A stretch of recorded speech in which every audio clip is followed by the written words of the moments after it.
Perkenalkan, nama saya Erlinda Rena Dewi, NPM 19133100013.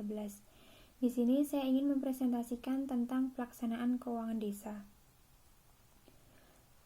Rencana keuangan tahunan pemerintah desa disusun dalam suatu APB desa. Struktur APB desa terdiri atas pendapatan desa, belanja, dan pembiayaan desa. Pelaksanaan APB desa berarti pelaksanaan berbagai program dan kegiatan yang telah ditetapkan dan disepakati di awal tahun, baik kegiatan penerimaan pendapatan dan pembiayaan maupun kegiatan pengeluaran belanja dan pembiayaan.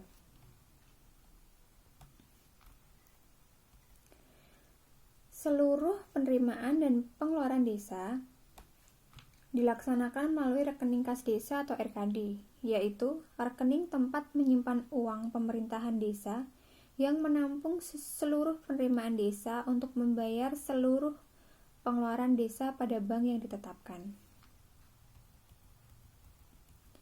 Yang pertama yaitu pelaksanaan desa. Pelaksanaan pendapatan desa adalah proses penerimaan berbagai sumber pendapatan desa, yaitu ada 3: pendapatan asli desa, pendapatan transfer, dan pendapatan lain-lain desa.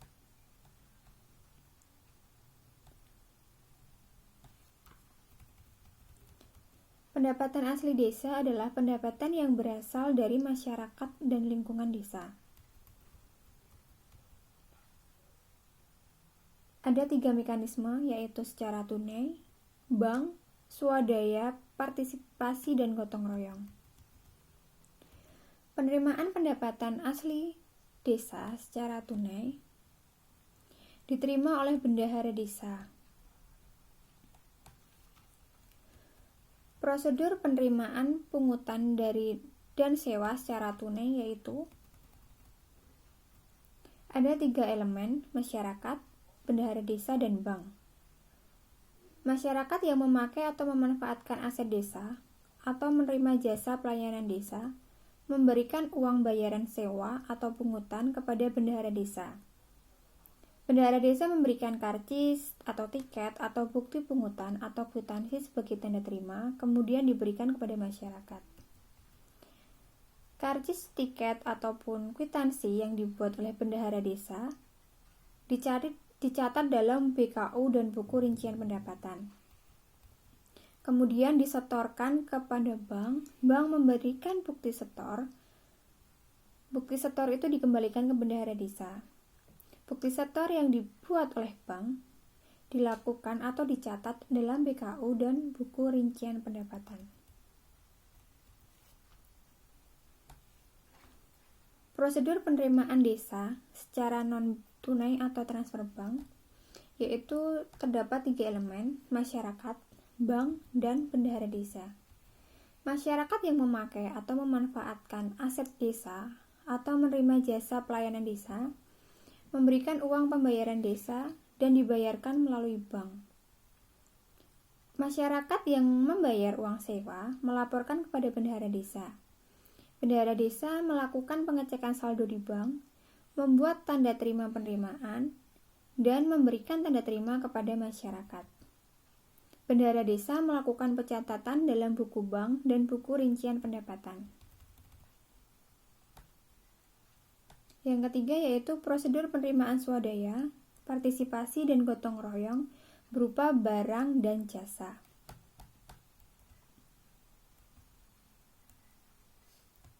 Ada 2 elemen yaitu masyarakat dan pelaksana kegiatan. Masyarakat memberikan bantuan berupa barang dan jasa kepada pelaksana kegiatan, dan pelaksana kegiatan menilai bantuan masyarakat berupa nilai atau jasa dalam nilai rupiah. Pelaksana kegiatan memberikan tanda terima kepada masyarakat. Pelaksana kegiatan mencatat dalam buku pembantu kas kegiatan dan mencatatnya sebagai laporan kegiatan. Laporan kegiatan itu diberikan sebagai tembusan laporan kegiatan dan dicatat dalam BKU dan buku rincian pendapatan. Yang terakhir yaitu prosedur penerimaan swadaya, partisipasi, dan gotong royong berupa uang. Di sini ada 4 elemen, yaitu masyarakat, pelaksana kegiatan, bendahara desa, dan bank. Masyarakat memberikan bantuan berupa uang yang diterima oleh pelaksana kegiatan. Pelaksana kegiatan memberikan tanda terima kepada masyarakat. Pelaksana kegiatan membuat daftar penyumbang dan menyetorkan penerimaan swadaya kepada bendahara. Bendahara menerima setoran tersebut, membuat tanda terima, dan diserahkan kepada pelaksana kegiatan. Bendahara melakukan pencatatan dalam BKU dan buku rincian pendapatan, menyetorkan pendapatan swadaya ke bank. Bank menerima setoran, membuat bukti setor, dan dikembalikan lagi kepada bendahara desa. Bendahara desa melakukan pencatatan dalam BKU dan buku bank. Yang kedua adalah pendapatan transfer desa. Prosedur penerimaan pendapatan transfer dari provinsi atau kabupaten atau kota ada 3 elemen: bupati, wali kota atau gubernur, bendahara desa, dan bank. Peraturan bupati atau wali kota mengenai besaran dana desa, ADD, pajak retribusi dan bantuan keuangan, dan peraturan gubernur mengenai besaran dana bantuan keuangan dari Pemprov. Peraturan bupati atau wali kota mengenai besaran dana desa, ADD, bagi hasil pajak atau retribusi dan bantuan, dan peraturan gubernur mengenai bantuan keuangan, nota transfer. Melakukan pengecekan pada rekening kas desa di bank, melakukan pencatatan dalam buku bank dan rincian pendapatan.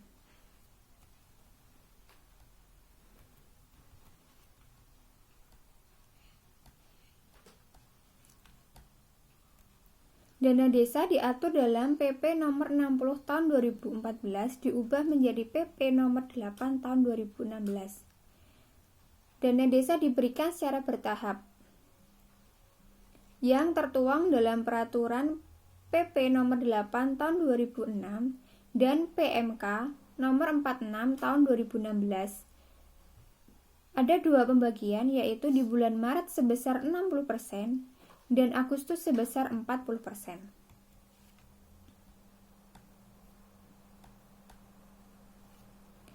Yang selanjutnya adalah pelaksanaan belanja desa.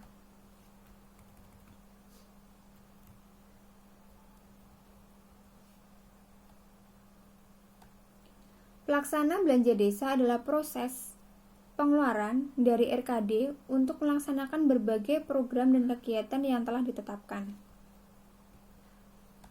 sebagaimana tercantum dalam APBD desa.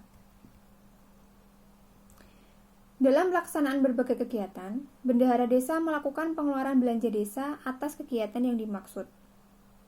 Transaksi yang dilakukan misalnya pengeluaran belanja pegawai berupa pembayaran penghasilan tetap, pengeluaran belanja barang dan jasa berupa pembelian alat tulis kantor, pengeluaran belanja dan barang jasa berupa pembayaran biaya perjalanan dinas, dan lainnya.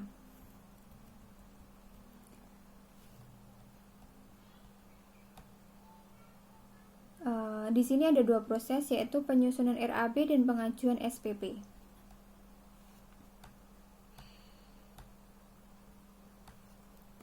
Alur persetujuan RAB itu ada 3 elemen: pelaksana kegiatan, sekretaris desa, dan kepala desa. Pelaksana kegiatan memberikan RAB kegiatan kepada sekretaris desa memverifikasi RAB kegiatan tersebut dan menjadikannya RAB kegiatan. RAB itu diberikan kepada kepala desa. Kepala desa mengesahkan RAB dan RAB itu dikembalikan lagi kepada pelaksana kegiatan.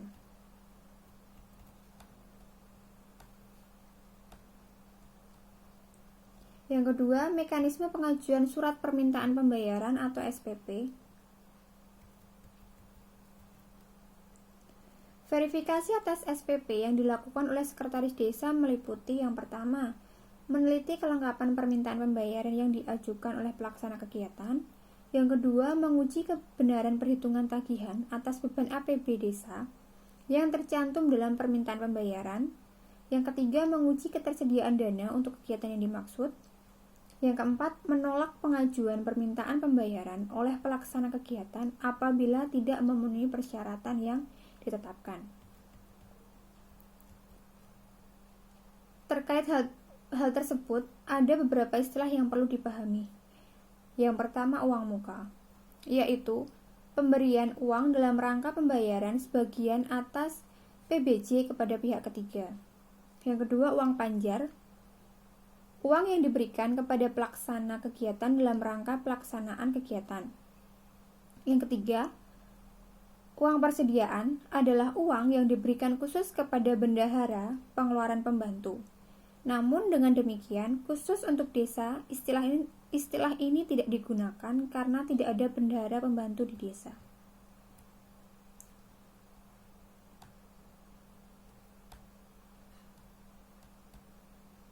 Pembayaran tanpa melalui panjar atau definitif.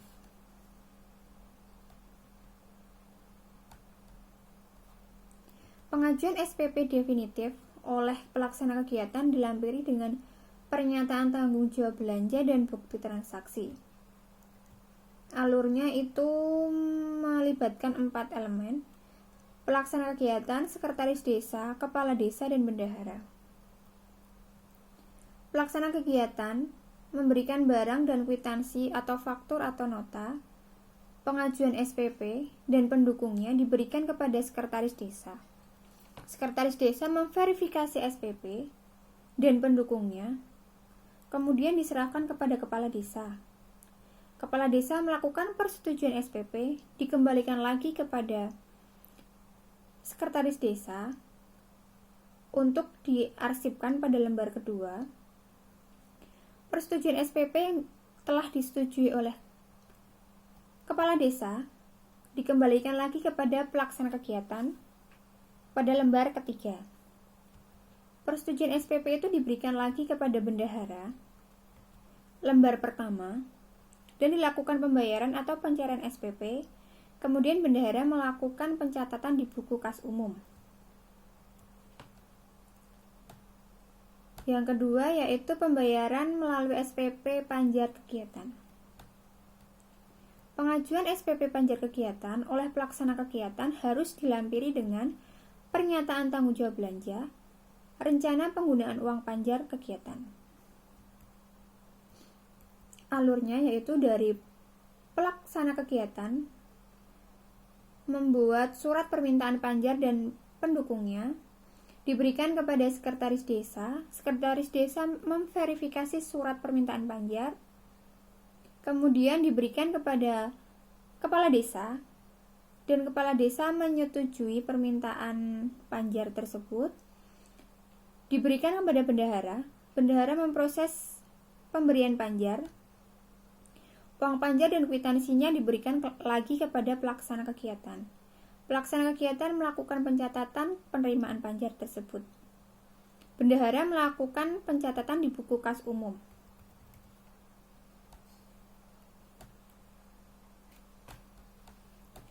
Selanjutnya yaitu penyelenggaraan kewajiban perpajakan. Atas transaksi keuangan yang wajib dikenakan pajak, bendahara desa memiliki kewajiban untuk melakukan pemotongan atau pemungutan. Seluruh potongan atau pungutan pajak tersebut wajib disetorkan ke rekening kas negara sesuai ketentuan perpajakan.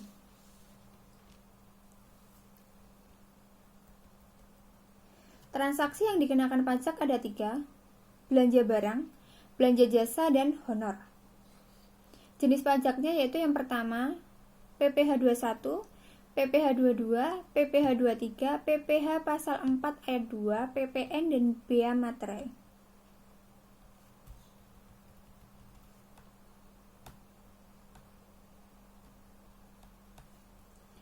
Pengenaan pajak atas belanja barang, PPh 22 dan PPN. Alurnya yaitu dari belanja barang sampai dengan 1 juta tidak dikenakan PPh dan PPN. Dari 1 juta sampai 2 juta dikenakan PPN 10%, dan lebih dari 2 juta dikenakan PPh 22 dengan NPWP 1,5%, tanpa NPWP tarifnya 3%, dan PPN 10%.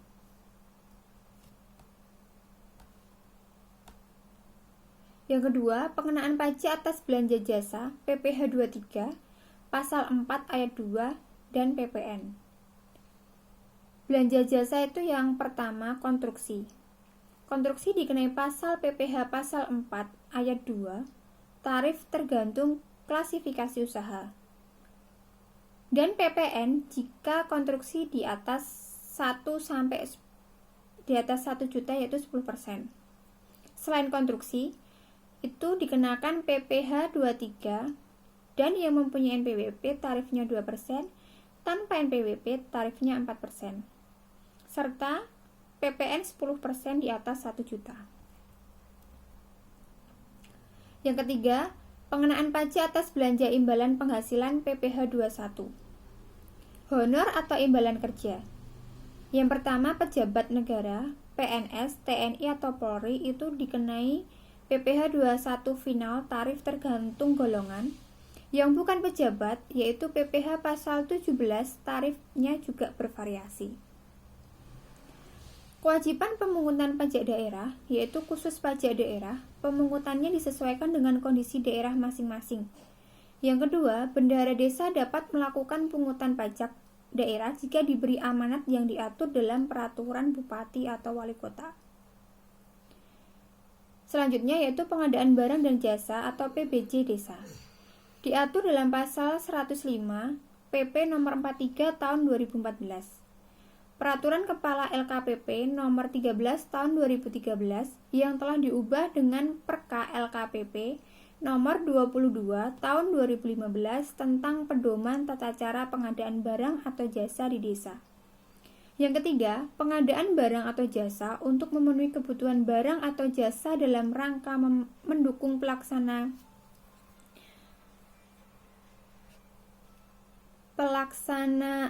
swakelola maupun memenuhi kebutuhan barang secara langsung di desa. Yang terakhir yaitu pelaksanaan pembiayaan desa. Proses penerimaan dan pengeluaran pembiayaan desa yang telah tercantum dalam APB desa.